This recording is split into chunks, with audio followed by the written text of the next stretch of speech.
Shalom, shalom, brothers and sisters of the nation of Yasha'Allah. Barakatah Yahweh by Hashem Yahshua. Barakatah Yahweh by Hashem Yahweh Shah. Honors to all the elders of Yasha'Allah and brothers and sisters to keep this Lord's statutes, commandments of the Most High. Today I basically want to go through a brief lesson of Hanukkah, which is the Feast of Dedication, the beginning, the history of it, how it started with the children of Yasha'Allah, and how we went through the wars and fights with the Greeks at that time. So basically, I'm going to get to it. We're going to start out first Maccabees in the Apocrypha. Apocrypha is a part of the Old Testament, and it's we're in the book of Maccabees, the first book of Maccabees. We're going to start at the first chapter. And it reads, "And it happened after that Alexander, the son of Philip, the Macedonian, who came out of the land of Chittim, had smitten Darius, king of Persia and Medes, that he reigned in his stead the first over Greece, and made many wars and won many strongholds and slew the kings of the earth." Okay, the Persians and the Medes were two kingdoms that was joined together. There were the Persians, are today known as the East Indians, children of Elam, and the Medes are the Japhites. Okay, a sect of the Japhites, one of the sons of Japhet. Okay, and this also, while I'm there, give you a little background history. I want to take my time, but at some time I am short of time, so I'm going to try to make best use of it as I can. Let's go to the book of Daniel real quick. Let me get it first before I tell you. I'm going to start in the book of Daniel. It tells you the same history. The Greeks were that goat, that rough goat that the Bible speaks of in the book of Daniel. I'm trying to get to that real quick. See, I'm getting distractions now. As soon as I start teaching, here comes Satan.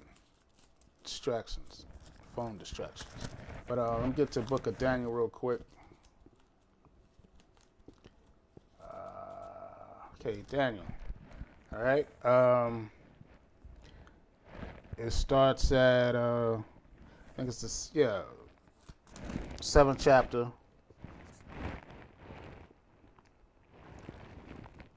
Okay, let's tell you about Daniel's vision.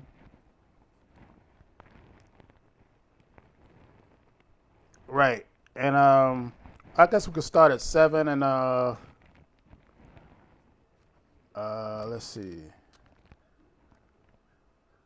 Okay, we can start at 2, 7 and 2. It said, Daniel spake and said, I saw in my vision by night, and behold, 4 winds of heaven strove upon the great sea, and 4 great beasts came up from the sea, diverse from one another. The first was like a lion, and had eagle's wings. I beheld till the wings thereof were plucked, and it was lifted up from the earth, and made stand upon the feet as a man, and a man's heart was given to it. And behold, another beast, second like to a bear, and raised up itself on a side, and it had 3 ribs in the mouth and of it, between the teeth of it, and they said thus unto it, Arise, devour much flesh. So these are kingdoms. Okay, the 6th verse, and this I beheld, lo, another like a leopard, which had upon the back of it 4 wings of a fowl. The beast had also 4 heads, and dominion was given to it. And after that I saw in the night visions, behold, a 4th beast, dreadful and terrible and strong exceedingly. So the 4th beast is Esau and the Greeks. And this was, after this I saw in the night visions, and behold, a 4th beast, dreadful and terrible and strong exceedingly, and it had great iron teeth, and it devoured and brake in pieces and stamped the residue with the feet of it. And it was diverse from all the beasts that were before it, and it had 10 horns. And I considered the horns, and beheld, there came up among them another little horn, before whom there were of the before whom there were 3 of the first horns plucked up by the roots, and behold, in this horn were eyes like the eyes of man, and a mouth speaking great things. I beheld till the thrones were cast down, and the Ancient of Days did sit. So, okay, before I go to that, we know what 9th verse is talking about. Okay, I'm going to go back. So in the 7th verse, it mentioned the 4th beast. The 4th beast was the Greeks coming into power, the beginning, when they first came into power. Okay, because prior to the Greeks, it was who? It was the Persians and the Medes, like we read in first Maccabees. Okay, before that, the 4th beast. So that 3rd beast would be the Persians and the Medes. Okay, that's who the Greeks took down, and that's the rough goat when you read further on in the book of Daniel that it was references. So I'm gonna jump from there, right? And I'm trying to get to the part when it mentions get more detail. I think it's in the I'm in the right chapter, so I just got to go straight to the verse because I don't want to waste too much time. I want to go back to where I started.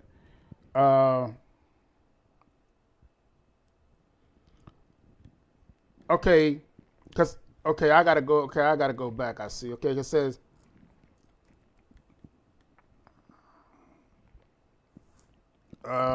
Let's see. I'm gonna jump to the 20th verse. It says, "And the 10 horns that were in his head, and of the other which came up, and before whom 3 fell, even of the horn that had eyes and a mouth that spake very great things, who look was more stout than his fellows." Okay. "And I beheld the same horn made war with the saints and prevailed against them."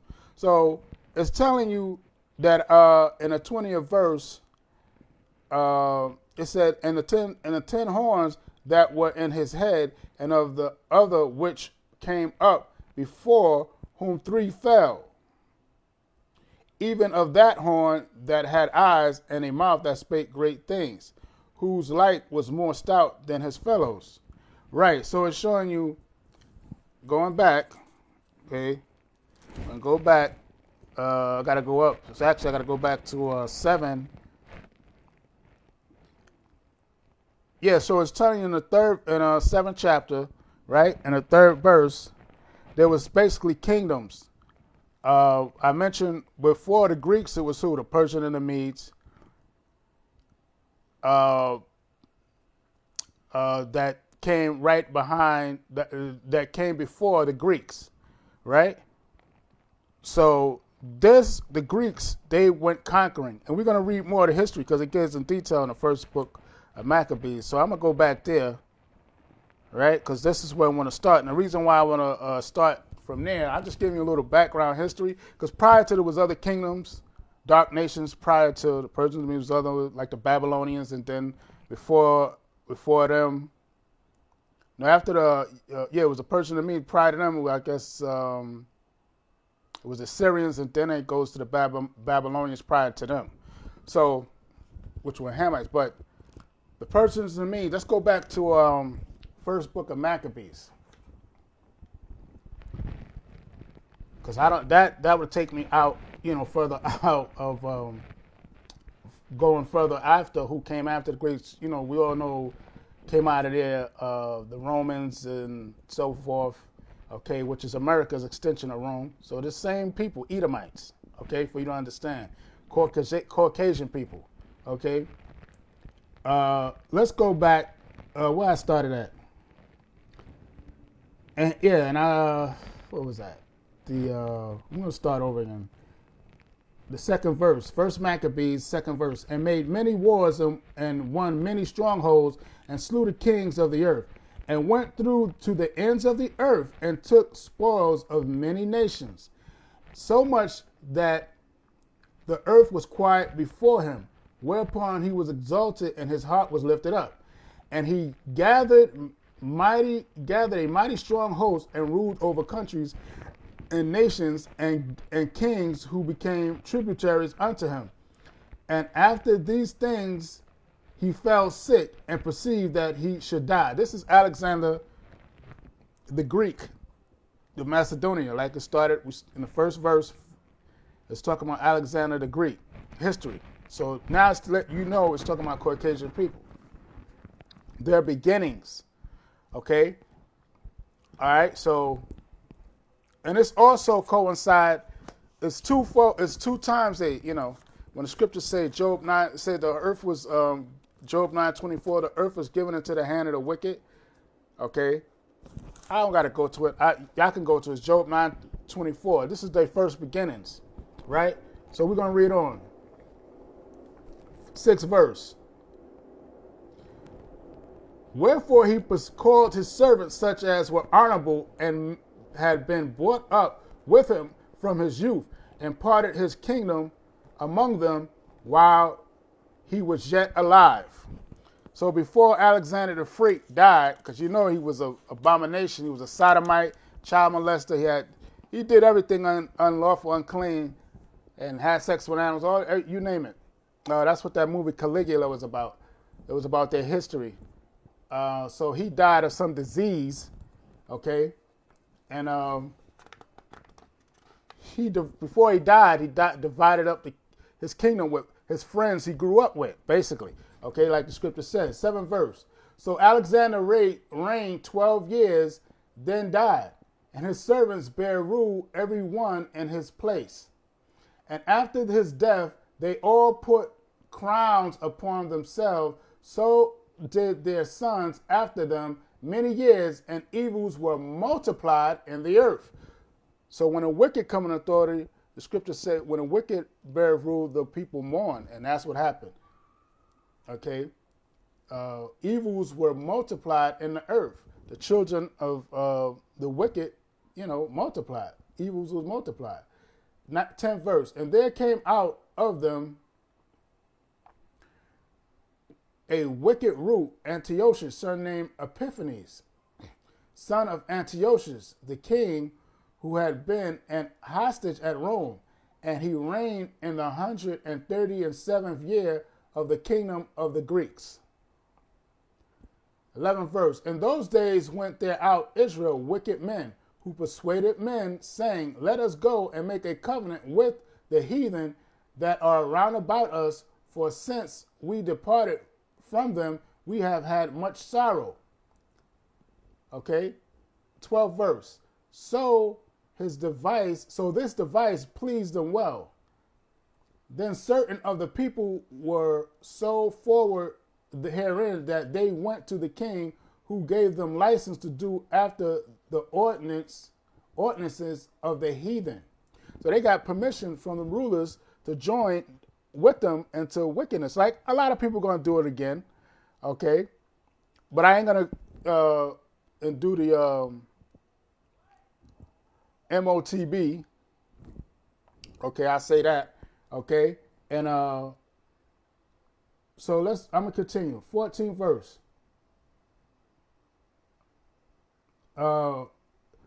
Whereupon they built a place of exercise at Jerusalem, according to customs of the heathen. So they came up with the concept of a gym. Basically, it's going to tell you in 15th verse. And made themselves uncircumcised and forsook the holy covenant and joined themselves to the heathen and were sold to do mischief. Now when the kingdom was established before the Antiochus, he brought to reign over Egypt, that he might have dominion of 2 realms. Wherefore he entered into Egypt with a great multitude, with chariots and elephants and horsemen, and a great navy, and made war against Ptolemy, king of Egypt.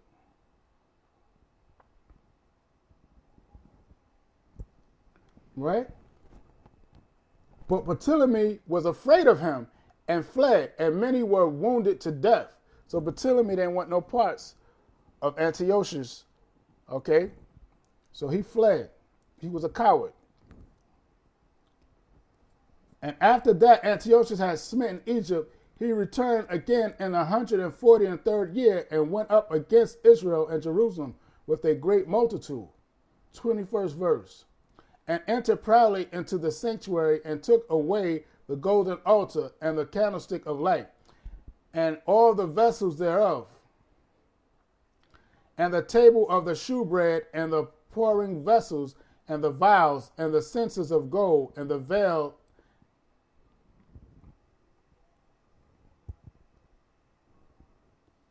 okay, and table of shewbread. Okay, so let's go back. Okay, he entered Israel. 20th verse. I'm gonna read that again. And after that, Antiochus had smitten Egypt, and he returned again in the 140th and third year, and went up against Israel and Jerusalem with a great multitude, and entered proudly into the sanctuary and took away the golden altar and the candlestick of light and all the vessels thereof. So the candlesticks of light was the menorah, which we have today. He took away this. It looked like this. This is what he took away. We had a bigger one, of course, but this is a small one, miniature. Right? So he basically desecrated the place, and he went in proudly, because he still got that proud spirit, just like Esau, man. Edomite has today. Esau has that today. So he has that same spirit, showing you they're the same people, right? I'm going to continue on, 22nd verse. And the table of the shewbread and the pouring of vessels and the vials and the censers of gold and the veil and the crowns and the golden ornaments that were before the temple, all which he pulled off. He took also the silver and the gold and the precious vessels. Also he took the hidden treasures which he found. And when he had taken all away, he went into his own land, having a great massacre, and spoken very proudly. And what's a massacre? Is a massive murder, basically. It's a massive murder. So when he went into the temple, he went killing a lot of people and took all the treasures, like it's listed here. First Maccabees in the 22nd and 23rd verse. In the 24th verse, right? So 25th verse reads, Therefore was a great mourning in Israel and in every place where they were, so that the princes and elders mourned. The virgins and the young men were made feeble. So the virgins, meaning the young women and the young men, were made feeble. They were weak, feeling weak. And the beauty of women was changed. Every bridegroom took up lamentations, and she that sat in the marriage chamber was in heaviness. Let me see. Let me keep in heaviness. Okay, I'm gonna read 28th verse. Keep reading. The land also was moved for the inhabitants thereof, and all the house of Jacob was covered with confusion. And after 2 years fully expired, the king sent his chief collector of tribute unto the cities of Judah, who came unto Jerusalem with a great multitude. And 30th verse, and spake peaceably words unto them, but all was deceit. See, that's just like Esau, a serpent, speaking deceitfully. For when they had given him credence, he fell suddenly upon the city and smote it very sore and destroyed much people of Israel. The second time. And when he had taken the spoils of the city, he set it on fire and pulled down the houses and the walls thereof on every side. But the women and children took they captive and possessed the cattle. Then, so basically they killed the men and took the women and children. Okay? That's what he did. So let's go on to 33rd verse. Then builded they the city of David, which a great and strong wall, and with mighty towers, and made it a stronghold for them. 34th verse. And they put therein a sinful nation, wicked men, and fortified themselves herein. Right? So we're going to jump down to the 41st verse, right? And we're going to continue. Moreover, the king Antiochus wrote to his whole kingdom that all should be one people. Isn't they trying to do that same concept in America? The great melting pot? I think not. The Most High said, come out of them, my people. Be not partakers of their sins. Okay, let's go. I'm going to read 41st verse again. Moreover, the king Antiochus wrote to his people, to his whole kingdom, that all should be one people, and every one should leave his laws. So all the heathen agreed according to the commandment of the king. Yea, many also of the Israelites consented to his religion and sacrificed unto idols and profaned the Sabbath.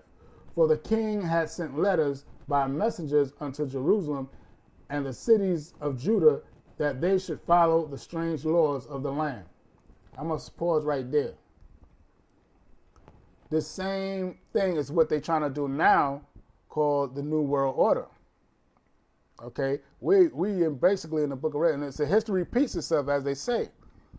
But this same practice, while we've been in Babylon, America, has been going on because our people, 2/3 of our people, consented to that already. A lot of them are going to go right and do that when the time comes.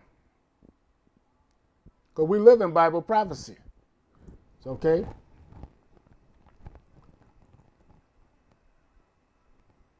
I'm going to start at where I continue at where I left off. 43rd verse, or 44th verse. For the king had sent letters by messengers unto Jerusalem and the cities of Judah that they should follow the strange laws of the land. Right, because it was strange to us, because our custom was to follow the laws of the Bible. We knew who we were back then. We kept the laws. We kept the moral laws, civil laws, dietary laws, ceremonial laws. Okay, the Sabbath was the first ceremonial law. Okay, 45th verse. And forbid burnt offerings and sacrifice and drink offerings in the temple, and that they should profane the Sabbaths and festival days.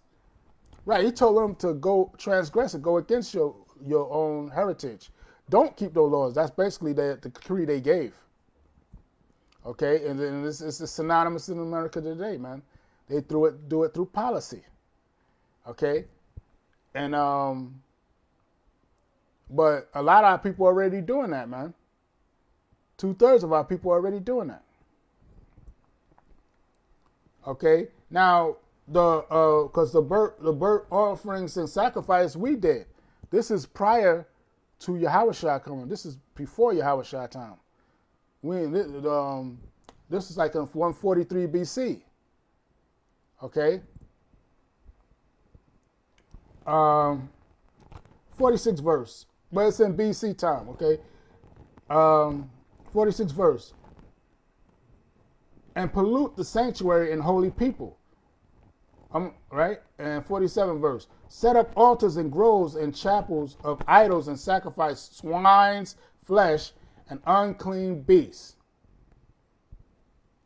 Okay? That was totally against the laws of the Most High. We don't supposed to do that. But this is what they was commanded to do, and they still pushing these policies today.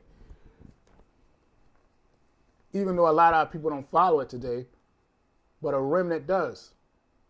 48th verse. That they should also leave their children uncircumcised and make their souls abominable with all manner of uncleanness and profanation, to the end that they might forget the law and change all the ordinances. And whosoever would not do according to the commandment of the king, he said he should die.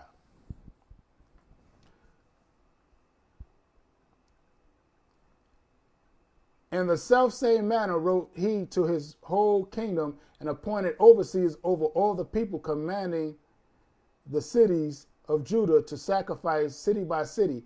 Then many of the people were gathered unto them, to wit, every one that forsook the law, so they committed evils in the land. 53rd verse. And drove the Israelites into secret places, even wheresoever they could flee for succor. 54, the 4th verse. Now the 15th day of the month, Caslu, in 145th year, they set up the abomination of desolation upon the altar, and builded idol altars throughout the cities of Judah on every side, and burnt incense at the doors of their houses and in the streets. And when they had rent in pieces the books of the law, which they found, they burnt them with fire. Now, isn't they doing that same wickedness today in the Babylon America through policy? Certain countries and lands and even states in America are forbidding the Bible, reading of the Bible. Same thing is going on, just done a little differently. But it's going to escalate. I know that according to scripture and prophecy. So in the 53rd verse said also, and drove the Israelites into secret places, even whatsoever they could flee for secure. So, the same thing. Like I said, history is going to repeat itself again. The scripture says there's nothing new under the sun. And remember, we're living Bible prophecy. If you pay attention to the laws and the news that's being passed, you know what time it is. I don't have to go into detail. Okay? 57th verse.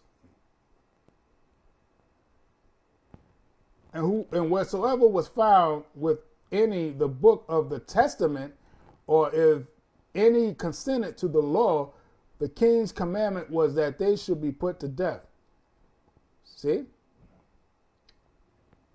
Thus did they by their authority unto the Israelites every month, to as many as were found in the cities. 59th verse. Now the 25th day of the month, they did sacrifice upon the idol altar, which was upon the altar of the Most High. So they desecrated, and they made it a desolation and abomination by putting their idols of pig, swine flesh, and sacrificing in the temple of the Most in Jerusalem. And the same thing is going to happen again.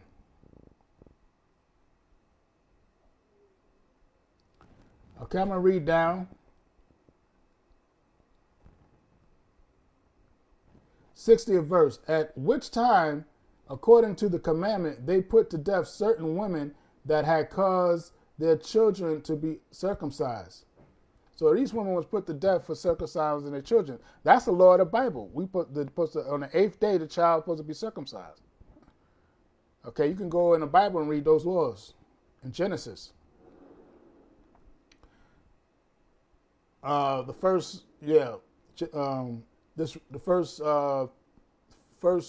3 books. We go into those laws. Started with Genesis and with Abraham. Okay. We're going to read on to the 63rd verse, or 62nd verse, Salah. Howbeit many in Israel were fully resolved and confirmed in themselves not to eat any unclean thing. So you had a remnant of our people that didn't go and do that. And they held fast to the law. Right?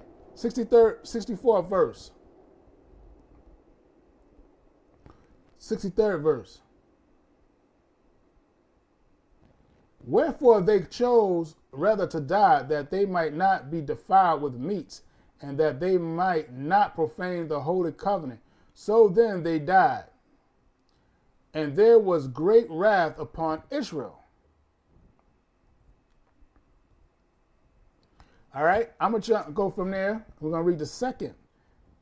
And we're going to see what happened. Why we call this Hanukkah, which is the Feast of Dedication. We're going to go into that second chapter. In those days arose Matthias, the son of John, the son of Simeon, a priest of the sons of Jerib from Jerusalem, and dwelt in Modin. And he had 5 sons, Johanan called Caddis, Simon called Thasis, Judas who was called Maccabees, Eleazar called Aviron, and Jonathan whose surname was Aphis. And when he saw the blasphemies that were committed in Judah and Jerusalem, he said, Woe is me! Wherefore was I born? To see this misery of my people and of the holy city, and to dwell there when it was delivered into the hand of the enemy, and the sanctuary into the hand of strangers. 8th verse. Her temple is become as a man without glory. Her glorious vessels are carried away into captivity. Her infants are slain in the streets, her young men with the sword of the enemy. What nation have not had a part in her kingdom and had gotten of her spoils? All her ornaments were taken away. Of a free woman she is become bond slave, a bond slave. And behold, our sanctuary, even our beauty and our glory, is laid waste, and the Gentiles have profaned it. To what end, therefore, shall we live any longer? Then Matthias and his sons rent their clothes and put on sackcloth and mourned very sore. So Matthias and his sons were Levites from the tribe of Levi. Okay? And the word Maccabees means what? Hammer. We're going to find out, continue to find out what the sons of Matthias and even Judas Maccabees did, which was one of the sons of Matthias. Okay?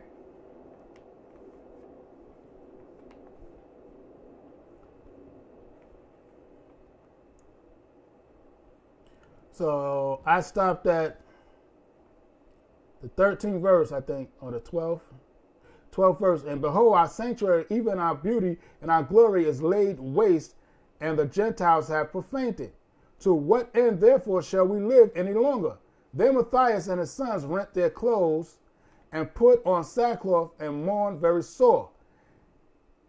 So they mourned for the destruction of the temple done by these Greek babies. I mean, these Greek knuckleheads, an abomination. 15. And the meanwhile, the king's officers, such as compelled the people to revolt, came into the city of Modin to make them sacrifice. And when many Israel came unto them, Matthias also and his sons came together. Then answered the king's officers and said to Matthias on this wise, Thou art a ruler and honorable and great man in this city, and strengthened with the sons and brethren. Now therefore come thou first and fulfill the king's commandment, like as all the heathen have done, yea, and the men of Judah also, and such as remain at Jerusalem. So shalt thou and thy house be in number of the king's friends, and thou and thy children shall be honored with silver and gold and many rewards. Then Matthias answered and spake with a loud voice, Though all the nations that are under the king's dominion obey him and fall away every one from the religion of their fathers, and give consent to his commandments, yet will I and my sons and my brethren walk in the covenant of our fathers. God forbid, the Most High forbid, that we should forsake the law and the ordinance. We will not hearken to the king's words to go from our religion, either on the right hand or the left. Now when he had left speaking these words, there came one of the Jews in the sight of all to sacrifice on the altar which was at Modin, according to the king's commandment. Which thing, when Matthias saw, he was inflamed with zeal, and his reins trembled, neither could he forbear to show his anger according to judgment. Wherefore he ran and slew upon the altar. Okay, I kind of read a little fast through that. Okay, 23rd verse. When he had left speaking these words, there came one of the Jews in the sight of all to sacrifice on the altar which was at Modin, according to the king's commandment. So he seen one of his people come up, and one of his nation who consented with the Greeks to do unlawful acts, do the sacrifice to these idols. And he was so enraged, this is what he did, 24th verse. Which thing, when Matthias saw, he was inflamed with zeal, and his reins trembled. So he trembled with anger, because he was a Levite priest. Neither could he forbear to show his anger according to judgment. Wherefore he ran and slew him upon that altar. That man was sacrificed, slew him right where he was at. So this is the compassion he had for keeping the laws, man. And that's how we got to be. We supposed to be on that level. And a lot of you failed the first test, but I ain't gonna say that because I don't want to get. I ain't gonna repeat the word because I don't want my channel getting, Anyway, 25th verse reads: Also the king's commissioner, who compelled men to sacrifice, he killed at that time, and the altar he pulled down. So he slayed men, a lot of men that did that. 26th verse. Thus dealt he zealously, meaning passionately, for the law of the Most High, like as fences did unto Zambri, the son of Salom. 27th verse. Matthias cried throughout the city with a loud voice, saying, Whosoever is zealous of the law and maintaineth the covenant, let him follow me. So he and his sons fled into the mountains and left all that ever they had in the city. 29th verse. Then many that sought after justice and judgment went down into the wilderness to dwell there. 30th verse. Both they and the children and their wives and their cattle, because of afflictions, increased sore upon the earth. 31st verse. Now when it was told the king's servants and the host that was at Jerusalem in the city of David, that certain men who had broken the king's commandment were gone down into the secret places in the wilderness. 32nd verse. They pursued after them a great number, and having overtaken them, they camped against them and made war against them on the Sabbath day. And they said unto them, Let that which ye have done hitherto suffice. Come forth and do according to the commandment of the king, and ye shall live. But they said, We will not come forth, neither will we do the king's commandment to profane the Sabbath. So then they gave them the battle with all speed. So the Greeks came after them on the Sabbath day, and they fought. They was trying to keep the Sabbath, and they fought. 36th verse. So howbeit they answered them not, neither cast they a stone at them, nor stopped the places where they lay hid, but said, Let us die all in our innocency. Heaven and earth shall testify for us that ye put us to death wrongfully. So they arose against them in battle. So they arose against them on battle the Sabbath and slew them with their wives and children and their cattle to the number of 1,000 people. So they said, we're gonna, as it read, you heard as it read, we're gonna keep the Sabbath. So this show you what? There's a time for everything. At that time, when they came against them, the way they did, they're supposed to fought back, which they didn't. So they said, we're going to keep the Sabbath, and they'd rather die, which they did. So we're going to see what happened.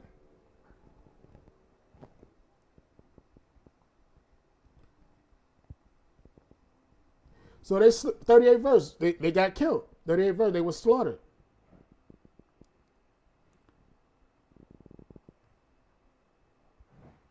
Now, what they posted did was fought, and went, took up arms and fought and prepared for war.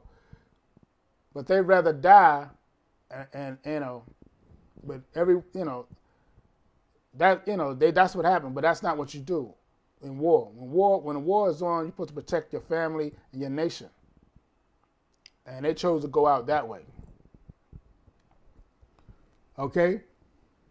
We're going to jump down to the 42nd verse. Then came there unto him a company of Assyrians, who were mighty men of Israel, even all such as were voluntarily devoted unto the law. Also all they that fled for persecution joined themselves unto them, and were a stay unto them. So they joined their forces and smote sinful men in their anger, and wicked men in their wrath. But the rest fled to the heathen for succor. Then Matthias and his friends went round about and pulled down the altars and went, 46 verse, and what children whatsoever they found within the coast of Israel, uncircumcised those they circumcised valiantly.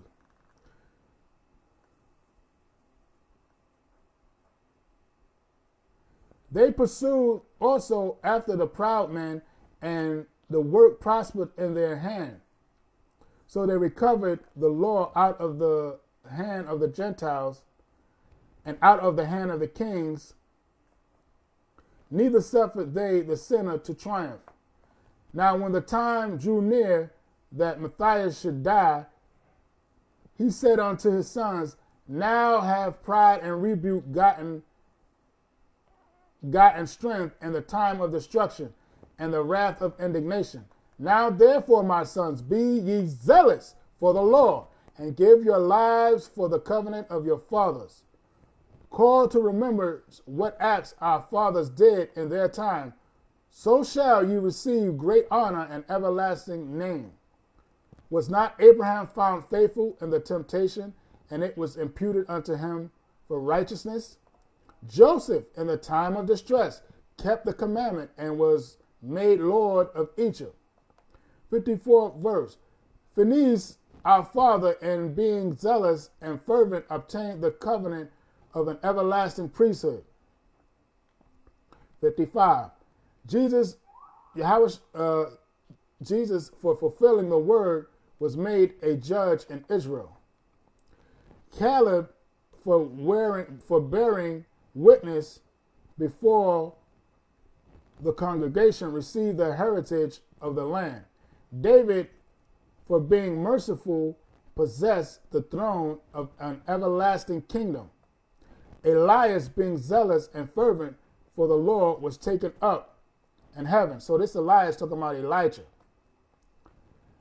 Ananias, Azarias, and Mishael, by believing, were saved out of the flame of the burning furnace, talking about Daniel and the three. Daniel, for his innocence, was delivered from the mouth of the lions. And thus consider ye throughout all the ages that none that put their trust in him shall be overcome. So I'm going to jump from there, right, and go to the third chapter. Okay, it's like 45 minutes showing up. And we're going to go jump to the 33rd chapter, the third chapter of First Maccabees, the third chapter, and we're going to read.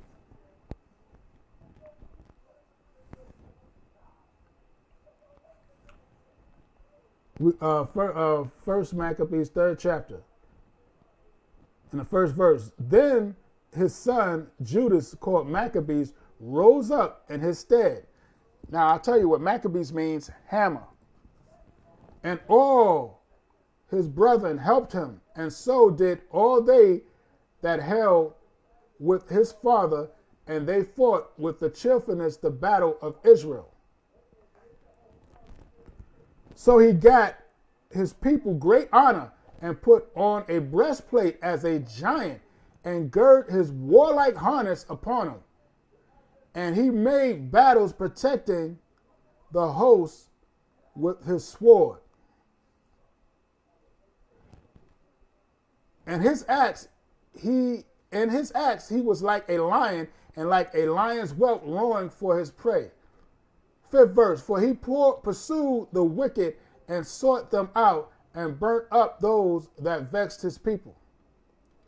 Sixth verse, wherefore the wicked shrunk for fear of him, and all the workers of iniquity were troubled, because salvation prospered in his hand. Seventh verse, he grieved also many kings, and made Jacob glad with his axe, and his memorial is blessed forever. Eighth verse, moreover he went through the cities of Judah, and destroying the ungodly out of them, and turning away wrath from Israel. Ninth verse, so that he was renowned unto the utmost part of the earth, and he received unto him such were ready to perish. So he brought honor back to the nation of Israel by fighting and warring against these nations that came against the nation of Israel in Jerusalem. And he brought back honor, Judas Maccabees, right? One of the sons of Matthias. So he brought it back. So we're going to jump from there.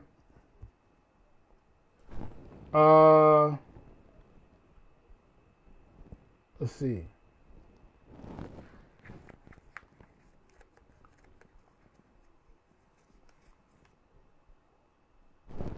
We're going to jump from there.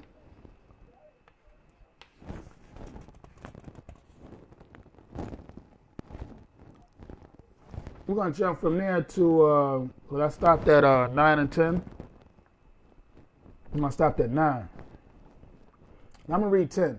Then Apollonius gathered the Gentiles together and a great host out of Samaria to fight against Israel. And that's a Greek name too, Apollonius, right?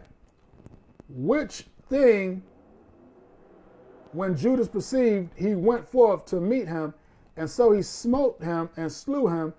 Many also fell down and slain, but the rest fled. So he killed this guy, Apollonius, who thought he was going to go and take on Maccabees, and he got he faced a hard reality, death. So Maccabees was a bad warrior, man. They feared him. That's why he brought honor back to Israel. And the Most High, when you read on the story, why the Most High was with him and blessed him. Okay? I think I'm going to read all the way to the 21st, then I'll jump. All right, let's, which thing, Judas, 11th verse, which thing, when Judas perceived, he went forth to meet him, and so he smote him and slew him. Many also fell down slain, but the rest fled. So the those that survived that slaughter fled. Wherefore Judas took their spoils, and Apollonius swore also, and wherewith he fought all his life long. So he took, after he defeated him, he took his sword. You know, as you should. So the victor goes to spoil, right? So he took his stuff, he took his spoils and his sword. The 12th verse reads that. 13th verse. Now, when Saran, a prince of the army of Syria, heard say that Judas had gathered together unto him a multitude in the company of the faithful to go out with him to war, He said, I will get I will get me a name and honor in the kingdom, for I will go fight with Judas and them that are with him, who despise the king's commandment. 15th verse. So he made him ready to go up, and there went with him a mighty host of the ungodly to help him, and to be avenged of the children of Israel. And when he came near to the going up of Betharon, Judas went forth to meet him with a small company. He didn't take a large crew. 17th verse. Who, when they saw that the host was coming to meet them, and said unto Judas, how shall we be able to being so few to fight against so great a multitude and so strong seeing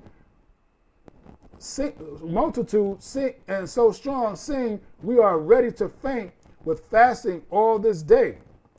18th verse. Unto him Judas answered, it is no hard matter for many to be shut up in the hands of a few. With the Most High of heaven, with the God of heaven, it is all one to deliver with a great multitude or a small company. 19th verse. For the victory of the battle standeth not in the multitude of an host, but strength come from heaven. In other words, the Most High is with him. That's why he's able to roll like that with those few men. 20th verse. They come against us in much pride and iniquity to destroy us and our wives and children and to spoil us, which means destroy also. But we fight for our lives and our laws. I'm going to read that again. But we fight for our lives and our laws. Wherefore the Lord himself will overthrow them before our faces. And as for you, be ye not afraid of them. 23rd verse. Now, as soon as he had left off speaking, he leaped suddenly upon them, and so Saran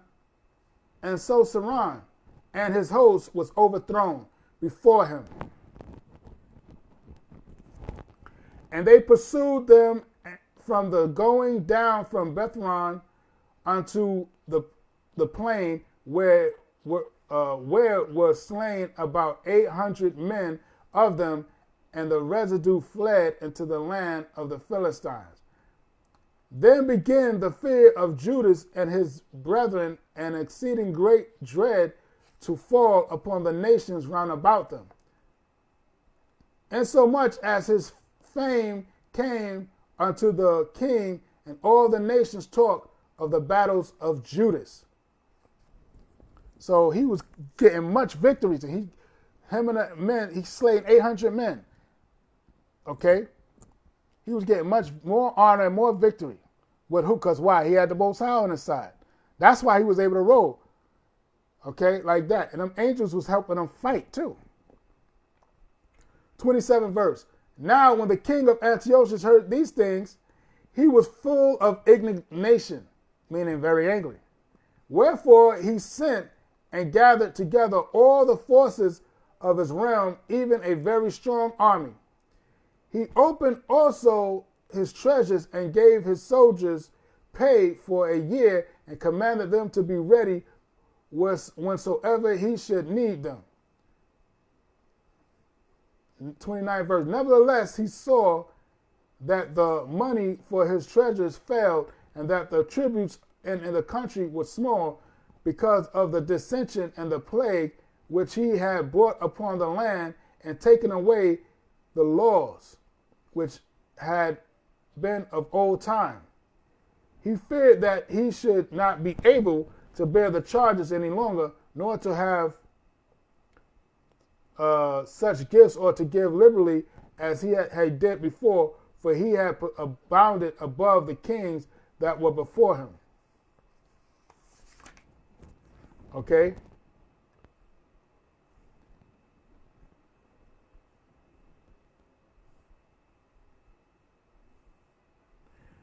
Okay,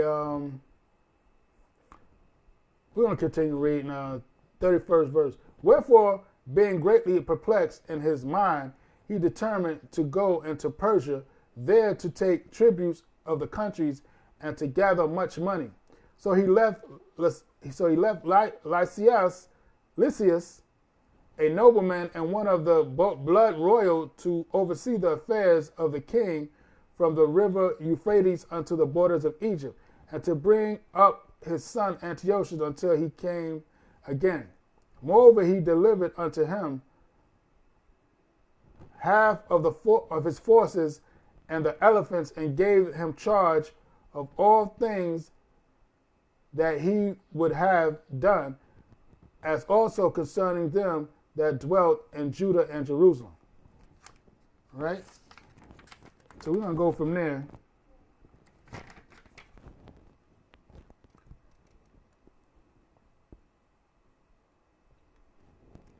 We're going to go from there.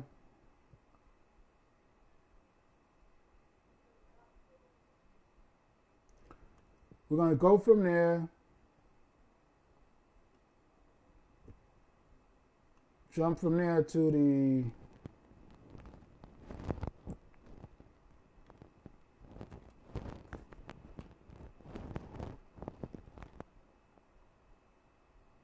right. I'm going to jump from there to the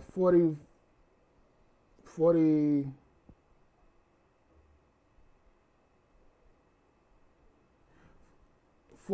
verse.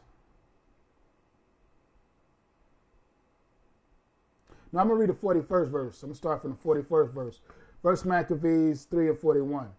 And the merchants of the country, hearing the fame of them, took silver and gold, very, very much with the servants, and came into the camp to buy the children of Israel for slaves. A power also of Syria and of the land of the Philistines joined themselves unto them. So they was selling Israelite children as slaves once again.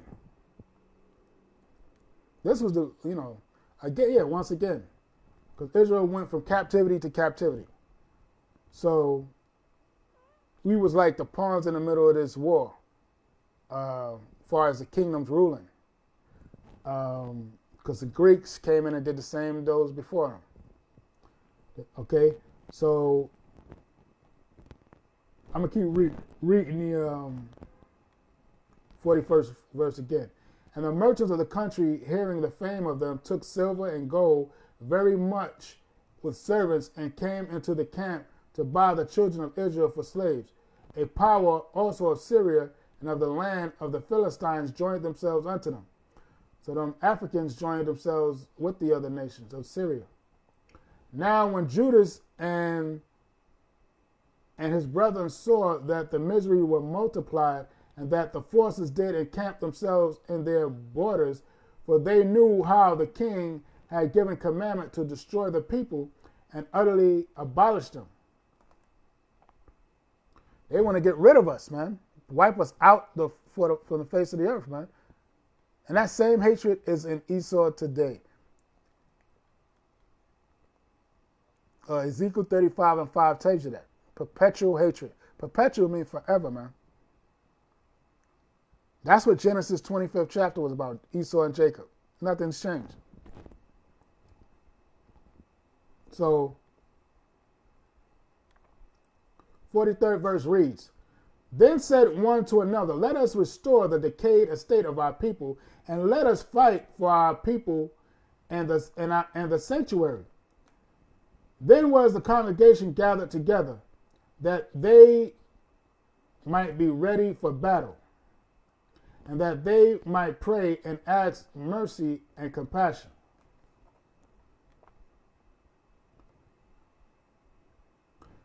"45th verse. Now Jerusalem lay void as a wilderness. There was none of her children that went in or out.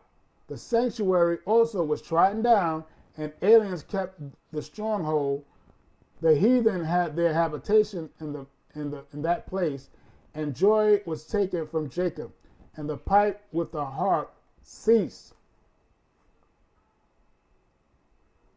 Wherefore the Israelites assembled themselves together and came to Maspha, rather, over against Jerusalem. For in Maspha was the place where they prayed aforetime in Israel. 47 verse. Then they fasted that day and put on sackcloth and cast ashes upon their heads and rent their clothes. 48 verse. And laid open the book of the law, wherein the heathen had sought to paint the likeness of their images. So they was doing that. That was the beginning of the whitewashing of our history. They was putting their images up in books back then.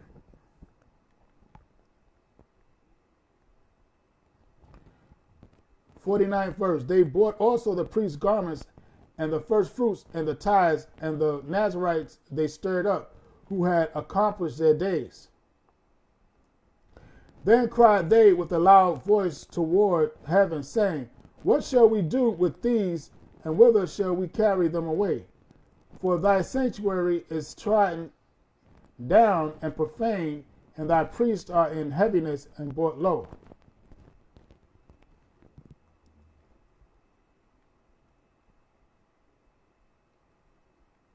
So y'all can read on to the rest of the chapter, but I'm going to jump from there to the 4th chapter of Maccabees.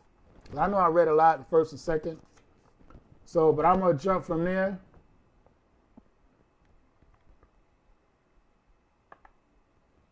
And I'm going to start at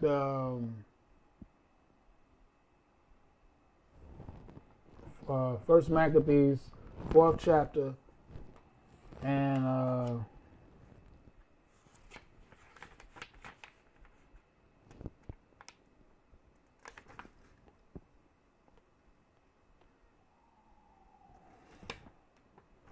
yeah, I'm going to start at, because there's a lot of verses here.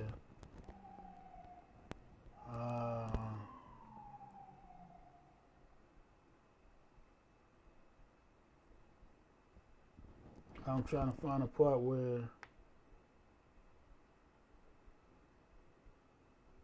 so yeah, I guess it was in the 3rd chapter.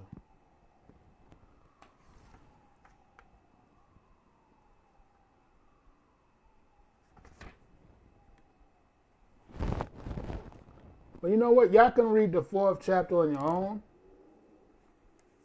I guess, because the wars went back and forth. Oh no, I can't leave that out. I just got to read. I'm gonna start at the 4th chapter, right? And we're gonna read it. Start at the 35th verse. Now, when Lysias saw his army put to flight. Matter of fact, I can start at go up a little.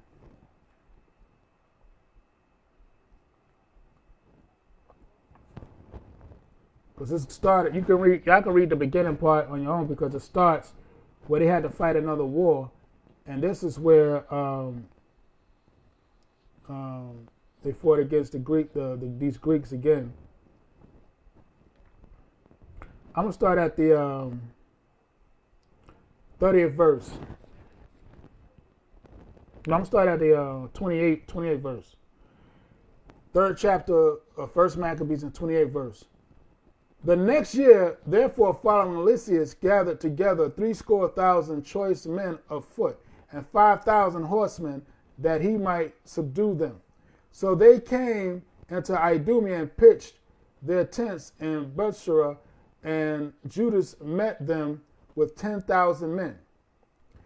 And when he saw that mighty army, he prayed and said, Blessed art thou, O Savior of Israel, who didst quell the violence of the mighty men by the hand of thy servant David, and gavest the host of strangers into the hands of Jonathan, the son of Saul, and his armbearer. Shut up his army in the hand of thy people Israel, and let them be confounded in their power and horsemen. 32nd verse. Make them to be of no courage, and cause the boldness of their strength to fall away, and let them quake at their destruction. Cast them down with the sword of them that love thee, and let all those that know thy name praise thee with thanksgiving. So they joined battle, and there were slain of the host of Lysias about 5,000 men, and even before them were they slain. Now when Lysias saw his army put to flight, and the manliness of Judah's soldiers, and how they were ready either to live or die violently, he went into Antioch and gathered together a company of strangers. And having made his army great than it was, he purposed to come again into Judea. Then said Judas and his brethren, Behold, our enemies are discomfited. Let us go up to cleanse and dedicate the sanctuary. That's why I wanted to get to. 36th verse. So this was the history and the beginnings of the Feast of Dedication. After all those victories, he said, listen, he said, then said Judas and his brethren, Behold, our enemies are discomfited. Let us go up and to cleanse and dedicate the sanctuary, meaning restore it. 37th verse. Upon this, all the hosts assembled themselves together and went up into Mount Zion. And when they saw the sanctuary desolate, and an altar profaned, and the gates burned up, and shrubs growing in the courts, as in a forest or in one of the mountains, yea, the priest's chambers pulled down, they rent their clothes and made great lamentation, and cast ashes upon their heads, and fell down flat to the ground upon their faces, and blew an alarm with the trumpets, and cried toward heaven. Then Judas appointed certain men to fight against those that were in the fortress until he had cleansed the sanctuary. So he chose priests blameless of conversation, such as had pleasure in the law, who cleansed the sanctuary and bare out the defiled stones into an unclean place. And when, as they consulted what to do with the altar of burnt offerings, which was profane, they thought it best to pull it down, lest it should be a reproach to them, because the heathen had defiled it. Wherefore they pulled it down, and laid upon the stones in the mountain of the temple in a convenient place, until there should come a prophet to show what should be done with them.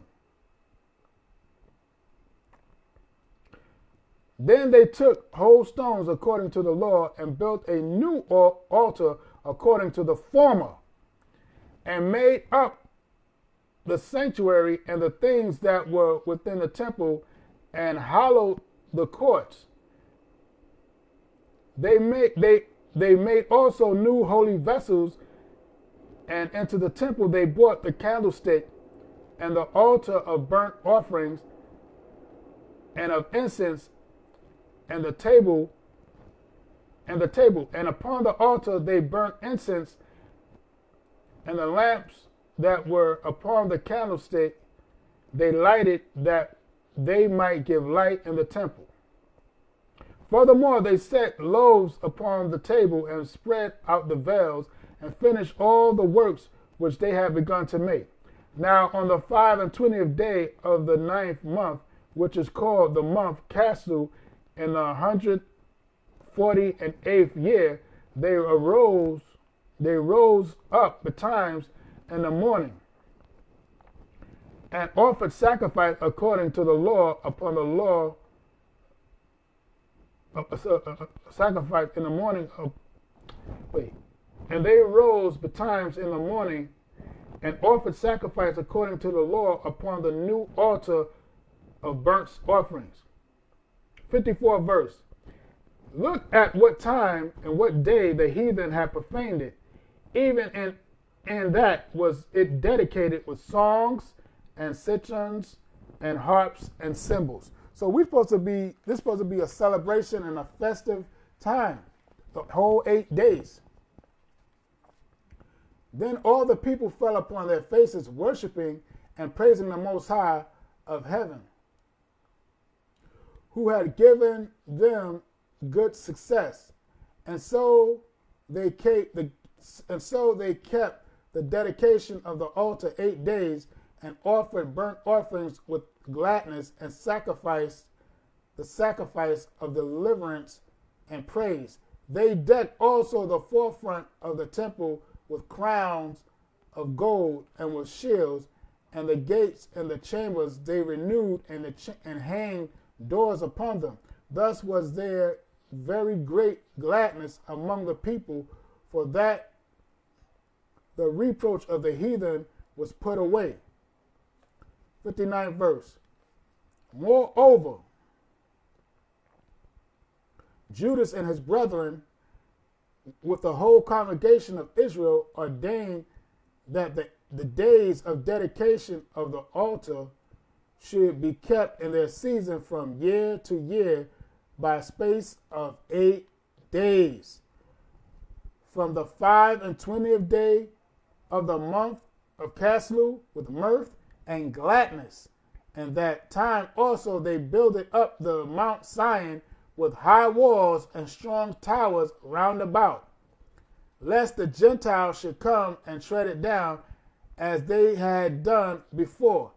And they set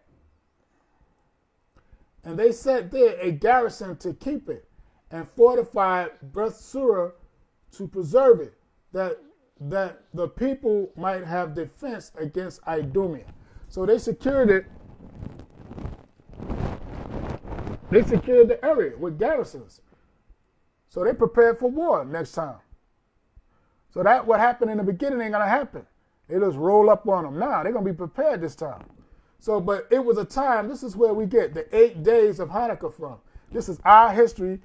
Okay, these was Hebrew Israelites, Yasharallah, those Negroes, okay, today, okay?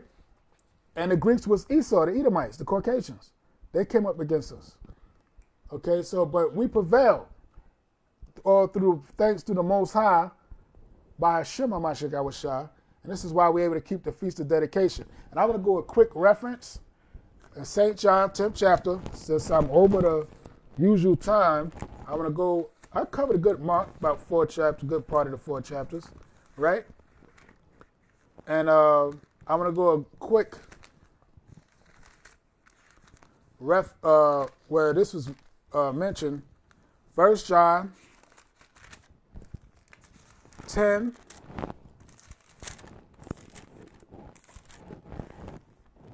not first, St. John, Salakia, St. John in the Gospel, St. John 10, verse 22.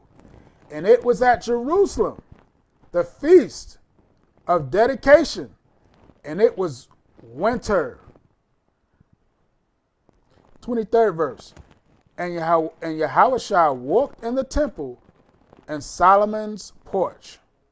So, Yahushua kept the customs, just like he the one who gave us these customs, the Sabbath, the Pesach, which is not right around the corner. He gave us all these laws, these ceremonial laws, and Hanukkah is one of them. The Feast of Dedication. That's what Hanukkah means. Feast of Dedication. Okay? If you was confused. So Christ honored Hanukkah and the Feast of Dedication. So there's no reason for you to be in so-called 2022 or Shabbat, so-called January 1st, keeping a pagan day. It's the Shabbat day, number 1, and we're in the 3rd day at some schools, okay, of the Feast of Dedication. I'm keeping it because I wasn't able to keep it because I was out of town last month, so I'm going to keep it this month in December, okay? So the scriptures say, what? We are rehearsing the righteous acts anyway, because you got different schools kept a different month and a different day. But it shows you Judges 5 and 11. We are rehearsing. In the land of drawing water, we are what? Rehearsing the righteous acts. So we got to keep our customs. don't care how you see it, we still got to keep our custom. Christ honored it. He kept it, just like he kept all the other high holy days when he walked in Jerusalem with the apostles. So it continues. And with that, I'm going to say shalom. I hope you got edification out of that. I hope you got a better understanding. This is my first, I think it was my first Hanukkah class I gave. I think. But, you know, because I kept it at other schools. So I'm keeping it. I decided to go into that story. And with that, before I really salute, I'm going to say,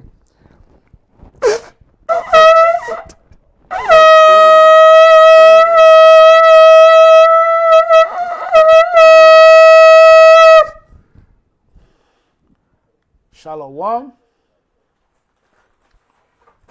to Yasha Allah, and have a blessed high holy day, blessed Shabbat, a blessed day, blessed week, and a blessed life. Shalom.